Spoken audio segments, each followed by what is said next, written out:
If a guy starts pulling away from you and you want to turn the tables around and have him being the one chasing after you, this is all you have to do.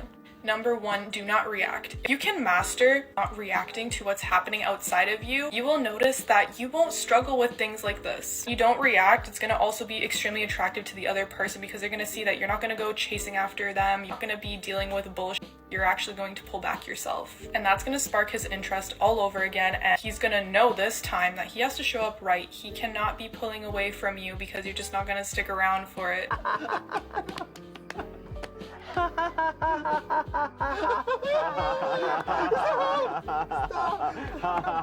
Yeah, there isn't a man that's gonna fall for that, you top-heavy broad. You're operating under the assumption that you get to determine whether or not your regular bodily fluid swap sessions will actually become a relationship, and that's because you're giving this man access to your slimy mole pit of diseased failure, and you think that somehow gives you some power over him, when in reality, it doesn't. If he's pulling away, it's because you're no longer low effort and he's getting a headache. By you're not showing interest in him anymore, it isn't going to make him step up as much as it's going to make him run away. If you're at the point where you're giving this man the silent treatment to get what you want, then you've already crossed into the nagging housewife territory, and sister, once you get there, there is no chance in HE double hockey sticks that you're getting out. So you'll forever become a canker sore on his gum line, and he'll get rid of you so quickly that you won't be able to make a TikTok complaint video fast enough. And that's how much power you have over this man. And just to make sure we're on the same page, because sometimes I feel like I'm dealing with a brain-damaged adult child, the power you have in this situation is exactly 0. Number 2, be careful where you are assigning meaning. If someone's pulling away from you and your thoughts are going, this person hates me, I'm not good enough, they moved on, they don't want me, that's something you need to fix inside, because one person that has a completely different self-concept, they're gonna be like, I don't care if this person's pulling away from me, that does not define who I am. Someone with a hurt self-concept that lacks self-confidence, they're going to start shitting on themselves and not feeling good. You have full control on assigning meaning to what's happening around you. But this formula works every single time because you can't fool energy. What does that even mean?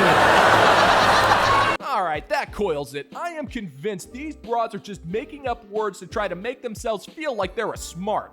You can't fool energy? Woman, if you're gonna make a statement that's as mentally challenged as that, you're going to need to back it up with some kind of an explanation, because it doesn't sound nearly as wise as you think. Hell, I could do that. You can't date energy into giving you 20 bucks. Done. Now I think I'm gonna go ahead and write a book about it, and I'll constantly be plugging it on a TikTok channel where I tell women to treat men like women so that they'll give them the energy to take back the power dynamic from Venus as you menstruate your last egg into oblivion. I'm sure I can make myself a good chunk of change doing that now that I think about it. I mean, considering the value of the drivel that you sell, I'm pretty sure I can meet you dollar for dollar, lady. I mean, we're talking about tens of dollars a month here. I mean, come on. How could I pass something like that up? Because the way I see it, you can't put energy in a filing cabinet. Doesn't mean it's not useful, though. You can use that one for free, baby doll. Everybody gets one. Stop reacting to what they're doing and stop assigning negative meaning to what they're doing. Them pulling away has nothing to do with you, and you don't have to put that blame on yourself. I know this stuff works because I've done it myself, and so have my clients using my blueprint and what they're doing to attract their specific person and change the way they're showing up. They are too focused, being obsessed with themselves, knowing how worthy they are, knowing how valuable they are, knowing that they have plenty of options, so they're not going to care if someone is pulling away from them because they know that they can shift that by just using their mind. At the end of the day, everything's energy, so when you shift your own energy, that person shifts their energy towards you, and you will start to see it happen really quickly. If you want to know exactly how, you can download the blueprint at the top of my page. I wish I could help you here, but I just don't want to. Ah! I'm actually kind of shocked to find myself saying this, but I would actually like to talk to one of these dating coaches in the wild. I mean, if for no other reason than to dare them to actually give a tangible one-sentence definition to the word energy. I figure regardless of whether or not they'll be able to give me an answer, the end result will be equally hilarious. Either she'll go into a rambling state of new age drivel which constantly goes nowhere, or enough steam will come out of her ears to be able to cook a few trays worth of dim sum. And that's because these professional life failures have no idea what they're talking about. They're single, over the age of 30, and all of their testimonials are from single women who are over the age of 30. The only difference is she's trained her clientele to be even more insufferable, and now they're out $500 with a system that doesn't work. But it's able to trick them into thinking that it does. And that's because energy won't buy you dinner, sweetheart. It's got way more respect for itself than this broad ever could. That's funny because it's so true. When he comes back, because he will, this is exactly what you say and do. When they send you the first message, you ignore it. You do not reply to the first message. If it's a phone call, you do not answer it. If they add you on a social media platform, you do not accept it. And you might be thinking, no, like I have to accept it because like what if they never reach out again? When they reach out to you, it's because they know you will pick up. They know that you will answer their text. They know that you will add them back on a social media platform. They know you will because they think that you're easily going to give in for it. However, when you don't, it is going to A, humble the fuck out of them, and B, they're going to have to work a little bit harder to get your attention. And they will, because at this point, they're going to be feeling a little bit embarrassed because they have reached out and you haven't replied. So them, with their massive heads and egos, they're going to be thinking, maybe she didn't see it, maybe she didn't get the message, maybe she didn't see my phone call. So they're going to do it again. They're going to reach out again to you. And this time, you answer it. And you just say, what's up? Like, is everything okay? You don't react to them adding you back because they're going to be expecting you to, and then when you don't react to it in a good way, they're going to be like, oh, humbled. You don't know what words mean, do you? Woman, there's really no need for these games because I can already tell you suck at all of them. Now, don't ask me how I know, but I feel like watching this broad play Candyland would be the stuff of cringeworthy legend because nothing you said even remotely resembles humbling. By responding to this guy's text, regardless of how long you took, you're already lost. You replied, and now the door is open, and now it won't be too long until your legs follow suit. That man is not panicking when you don't reply. In fact, he couldn't care less. You're merely a convenience to him. And if you don't answer his text, he'll just move on to the next woman who will. And believe you me, sister, there will always be another one that will. So if you're gonna work on your games, might I suggest you get better at Go Fish? Now I know that might seem like it's a little bit too advanced. If you give yourself 10 years of dedicated work, you might actually become slightly passable. Stranger things have happened. So you just act like them reaching out means that something is wrong. So you say like, what's up, what's wrong? And they're gonna be like, no, nothing, I just wanted to say hi, like how you going, blah, blah, blah. This is what you say. You say, I'm really good, like I'm going really, really well, how are you? You act completely unfazed, completely unbothered. I don't care if you're jumping up and down screaming at the fact that he's contacted you. You act unfazed in the absolute slightest. He's going to be expecting you to say something along the lines of like, no, I'm not doing that well. Like, I really miss you. I'm so happy that you reached out to me, blah, blah, blah. You saying that you're going really well is literally going to piss him off. This next part is really important, okay?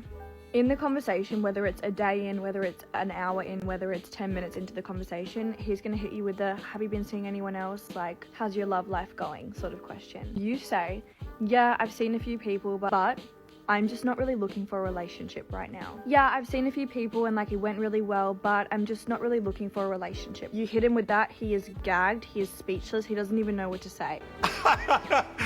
Oh wait, you're serious.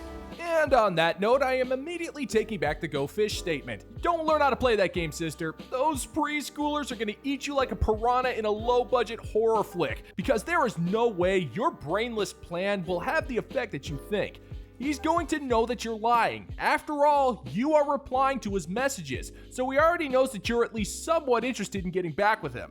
So the rest of these lazy mind games are just a meaningless formality. They're not going to go anywhere. And let's pretend that this plan of yours actually does work. What exactly is the end game here? Are you trying to humble and piss this guy off? And if so, for what exactly? Are you trying to extract some emotional ransom or anything like that? Or are you trying to gain some upper hand that you have no chance in getting?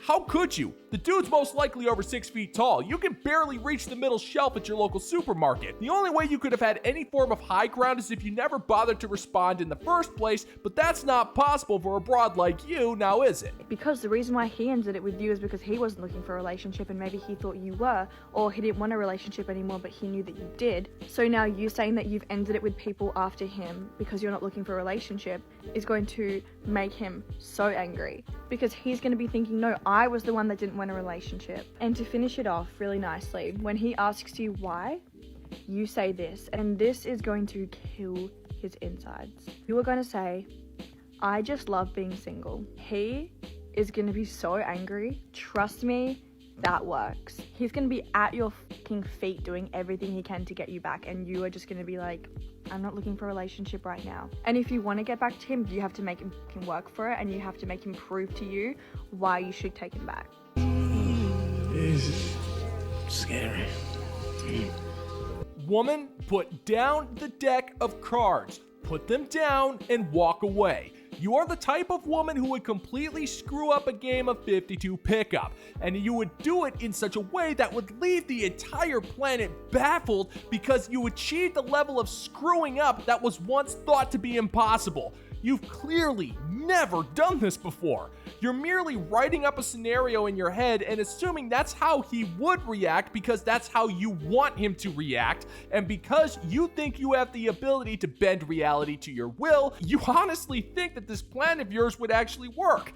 But it won't. This man clearly is not as emotionally invested into whatever little the two of you had. That was all on you, sugar. So now you're assuming that he feels the same way about you as you do about him, and in reality, he's most likely just looking for a little bit of bedroom fun. But if I were him, I wouldn't risk it, because I have a feeling I would need to pray for safety if you ever tried to execute a coin toss. I'm at the point where I'm shuddering at that thought. Ridiculous. Get ready with me while I answer the most frequently asked questions about slow burn relationships. I've gotten so many comments, questions, and DMs about slow burn relationships ever since I made the videos about how to know if you're entering one. So I thought it might be a good idea to just make a video about it, answering some of the most common questions that I got. We're gonna start with the most obvious one. What is a slow burn relationship? I did make a video on this, so you can go and check that out for a bit of a longer answer, but basically a slow burn relationship is just a relationship that happens with like organic timing. I think a lot of relationships nowadays are just very supercharged. It's kind of all about like having a spark and having something crazy and exciting and whirlwind, and that is totally fine. That can be long lasting and healthy and romantic as well. But a slow burn relationship is just so much more focused on building something right from the ground up that is like, it's built to last. On any other day, that might seem strange. Does anybody else find it kind of unsettling how we have all of these terms and euphemisms that are completely meaningless? A slow burn relationship is just a standard issue, garden variety, traditional relationship. But because those are so apparently uncommon, these false experts have to turn around and create some nonsense terms to make themselves appear like they're smart. Not everything needs a catchy phrase, and not everything needs to be an era or an age or whatever. And I don't even know what's worse, the fact that people have no idea what a traditional relationship entails, or that it's so rare that we need a term for it. Maybe we should just call coffee dates a caffeination destination while we're at it. I mean, why not? We might as well go for broke. Nothing can be plain and normal anymore. We might as well just make everything as stupid as we can. They have no problem doing that, so why should we? The next one, and y'all are so bad for this, is does it count if they are in a relationship? Y'all are crazy. No, it does not count as a slow burn relationship if the guy or the person that you're into is in a relationship. I don't care if you're like, yeah, but Quinn, they seem so interested in me. Stop it. Stop it. Don't mess with people in relationships. If it's meant to be, it will happen, baby. And if they are with somebody else, you just have to trust that there is somebody better suited that is out there and single and ready to date you when the time is right. I quit. I quit. You know what I find interesting? The fact that there are modern women out there who need to be told that getting into relationships with men who are already in relationships are a bad idea. But that's not like that advice will actually be heeded. If you want living proof, just ask single dudes who go to bars while wearing a fake wedding band. And that's because modern women want what they can't have, and a married man fits that definition to a T. Besides, telling these chicks not to mess with dudes in a relationship will never work because they've already fooled themselves into thinking that he's going to leave the original woman just to be with her, and that makes about as much sense as a modern woman not knowing what a traditional relationship entails. You'd think they'd get the basic idea of the concept after watching a cancerous amount of romantic comedies, but from the looks of it, they never have. And that would be surprising if we weren't dealing with 21st century women. Nothing's off the table with those hussies. And speaking of trusting and timing, that brings me to my next one, which is, how long is too long? How slow is too slow? How do I know if I'm in a slow burn relationship or if it's going too fast? It's hard to properly put a number to what qualifies as a slow burn relationship. It's basically just a fancy buzzwordy way of saying building a healthy relationship, of taking things slow, of letting things kind of develop in their own timing. Timing is genuinely everything here. This leads me to my final most frequently asked question, and that is, how do I know if he actually likes me? All the signs are there, but he just hasn't told me. You tell him first, or you ask him, or you just essentially make the first move. Listen, I get it. We're all shy. We all have a fear of embarrassment. None of us want to be rejected or let down.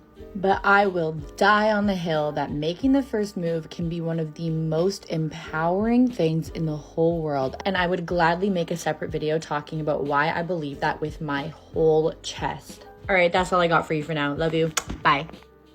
Get ready with me. This is just so shocking. I mean, I must just be so monumentally naive. You are. You know what? Honestly, I agree. Women should be making the first move. In fact, thanks to the massive nuclear cesspool that is human pair bonding in the 21st century, it's more or less a necessity now. But let's face it, it's not gonna happen. Again, if we're taking rom-com logic into the equation, these chicks will never do that because it's the man's job to do everything. Her job is apparently just to exist and be clumsy or something. I don't know, but the answer to these questions are pretty simple and they don't need a long explanation. What's a slow burn relationship? One where you're not relentlessly chasing Chad. How long does it take? As long as it takes. And how do I know? Nobody cares. Your problem, you figure it out.